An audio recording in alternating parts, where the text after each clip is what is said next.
দিনাজপুর জেলার ঘোড়াঘাট উপজেলা শুধু একটি সাধারণ উপজেলা নয়, এটি একটি ঐতিহাসিক জনপদ। আর এই জনপদের বুকেই দাঁড়িয়ে আছে এক পুরনো স্মৃতিবাহী স্থাপনা, ঘোড়াঘাট ডাকবাংলো। ব্রিটিশ আমলে নির্মিত এই ডাকবাংলো একসময় ছিল সরকারি কর্মকর্তা, অতিথি, রাজনৈতিক ব্যক্তি, সাংবাদিক ও বিশিষ্ট ব্যক্তিদের বিশ্রামের জায়গা। তখন ঘোড়াঘাট এলাকায় ভালো মানের থাকার জায়গা খুব বেশি ছিল না, তাই এই ডাকবাংলোর গুরুত্ব ছিল অনেক বেশি। কিন্তু এই স্থাপনাটি শুধু প্রশাসনিক বিশ্রামাগার হিসেবেই গুরুত্বপূর্ণ নয়, এর সঙ্গে জড়িয়ে আছে ১৯৭১ সালের মুক্তিযুদ্ধের করুণ ইতিহাস। স্থানীয়দের মতে, মুক্তিযুদ্ধের সময় পাকিস্তানি বাহিনী এই ডাকবাংলোকে ক্যাম্প হিসেবে ব্যবহার করেছিল। এখানে বহু মুক্তিযোদ্ধা ও সাধারণ মানুষকে ধরে এনে নির্যাতন করা হয়, হত্যা করা হয়, এবং ডাকবাংলোর ভেতরে একটা গহীন কূপ রয়েছে।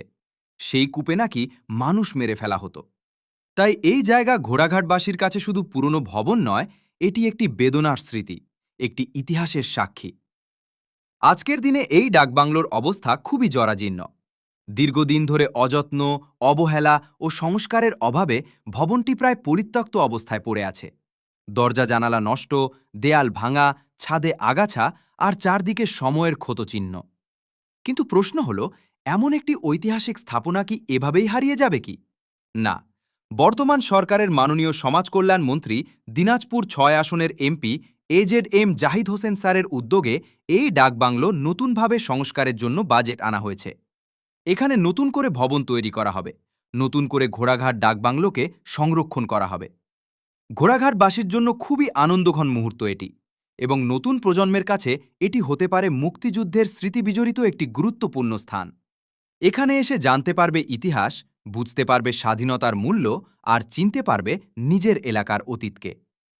ঘোড়াঘাট ডাকবাংলো শুধু একটি পুরনো ভবন নয়, এটি ইতিহাস, স্মৃতি, ত্যাগ এবং অবহেলার নীরব সাক্ষী। এখন প্রয়োজন সঠিক উদ্যোগ, সংস্কার এবং সংরক্ষণ। ভিডিওটি ভালো লাগলে অবশ্যই লাইক, কমেন্ট, শেয়ার করে আমাদের পাশে থাকবেন। ধন্যবাদ। অপরূপ ঘোড়াঘাট, অ্যাডমিন আরিফ আকন্দ।